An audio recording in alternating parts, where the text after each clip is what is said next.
Fala pessoal, tudo bem com vocês? Grande vitória do São Paulo, 2-1 sobre o Corinthians no finalzinho, na estrela do garoto Brenner, com nova falha do Sid Clay. O Timão não jogou para vencer. Com isso, o Fernando Diniz respira e o Thiago Nunes não. Vamos falar sobre o majestoso? Chega mais, eu sou o Chico Garcia, inscreva-se no canal, hein? E vamos juntos!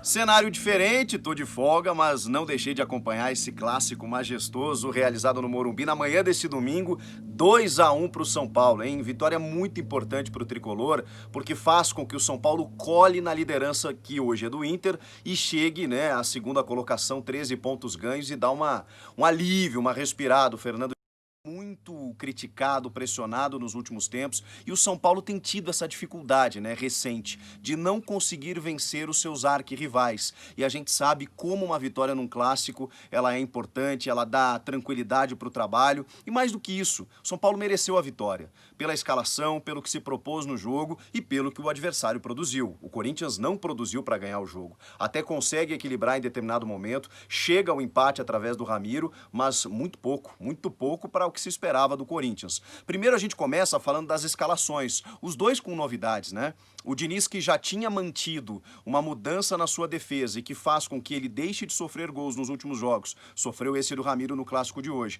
mas passou aí algumas partidas em branco com o jovem Diego, um volante improvisado, e o Léo Pelé, um lateral improvisado também. A defesa se postou muito bem, só que sem o Reinaldo, a grande dúvida era saber se ele deslocaria o Léo Pelé para a lateral e colocaria um outro zagueiro e tudo mais ali, ou o Bruno Alves ou o Arboleda. Pois não, ele manteve a formação da sua defesa e deslocou o Lisieiro para a lateral, que não é necessariamente uma improvisação, já que o Lisieiro fazia essa função na base. Mesmo assim, como o Lisieiro vinha sendo muito criticado, eu achei difícil que ele fosse fazer isso. Fez e deu certo, sob certo aspecto, ele não comprometeu. Embora o gol do Ramiro tenha tido uma falha de cobertura, eu não acho que o Lisieiro tenha feito um mau jogo, muito pelo contrário. No meio de campo, ele também surpreendeu, porque sem o Daniel Alves, a gente imaginou o Igor Gomes, será, pela característica, mas tá muito mal o Igor, ficou no banco. O Hernandes, que se recuperou, estava praticamente descartado, pediu para ser negociado, voltou atrás, falou em recomeço e tudo mais,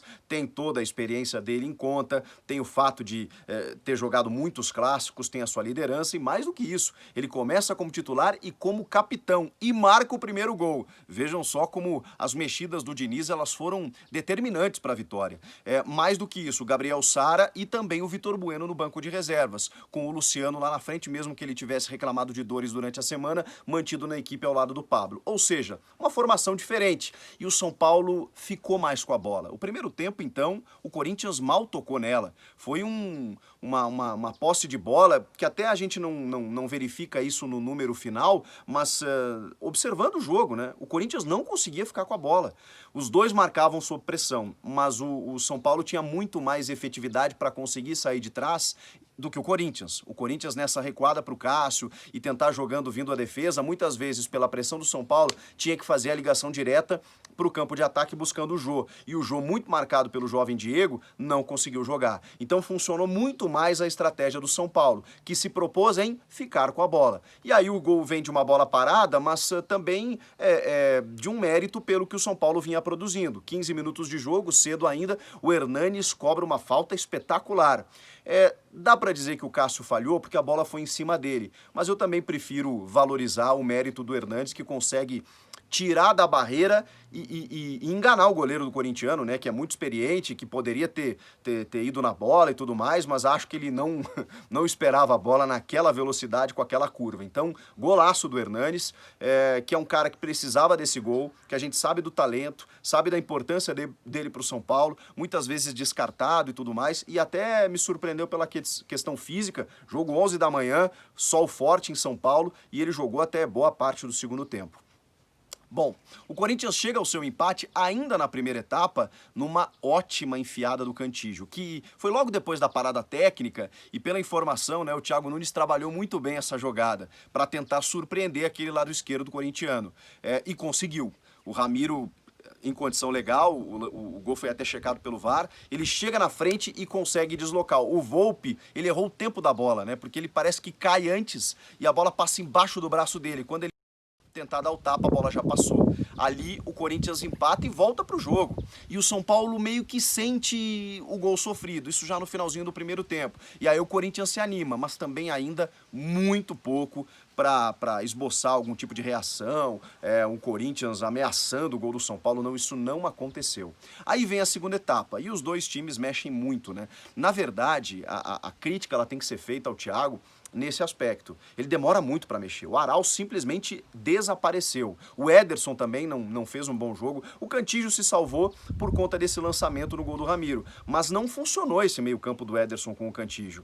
E aí o Luan, que entrou no segundo tempo, que embora não tenha feito lá grande coisa, você nota que ele está muito mais afim. Acho que o banco de reservas acabou sendo bom para o Luan. Ele está entrando com muito mais disposição.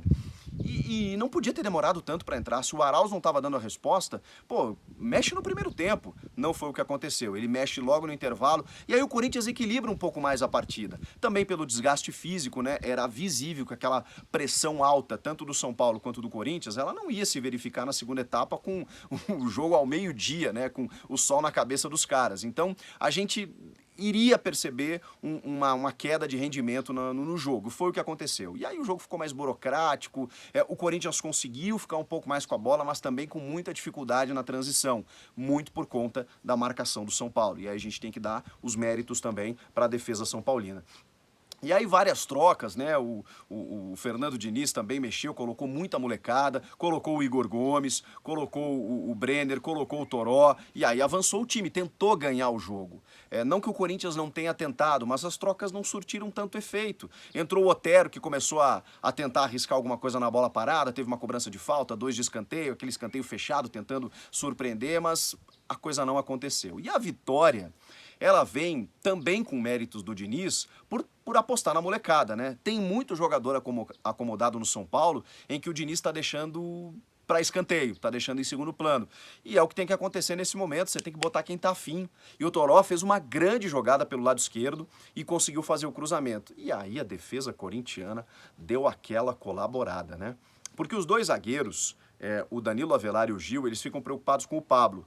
E aí, de novo, o Sid Clay não acompanha e o Brenner sozinho consegue o cabeceio. E aí a bola bate na trave, tanto que o Cássio tentou, acho que o golpe de vista, não esperava, ela bate na trave e entra, não tem o que fazer. Foi uma cabeçada de posicionamento, de centroavante. Ele tem 7 gols como titular pelo São Paulo, 3 contra o Corinthians, ou seja, ele gosta de marcar, mesmo jovem, mesmo da base, tem que receber mais oportunidades. Agora, o Sid Clay tem algum problema. Bom, a gente sabe que ele já não é um lateral marcador, né? Mas tem que ter alguma cobertura para ele.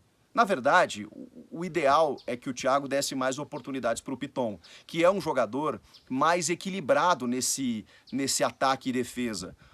Não tão defensivo quanto o Carlos e nem tão ofensivo e frágil na defesa quanto o Sid Clay, que é um jogador que pode ser utilizado até numa segunda linha de ataque, mas ele não pode fazer a cobertura porque ele não sabe fazer isso e ele tem sofrido muito. Que falta fez o Carlos, bem vendido para o Monza da Itália, 25 milhões de reais, tudo certo. Agora, o Piton tá aí. O Sid Clay não tá dando conta do recado. Mais uma vez falhou e certamente o Thiago Nunes vai ser cobrado por isso.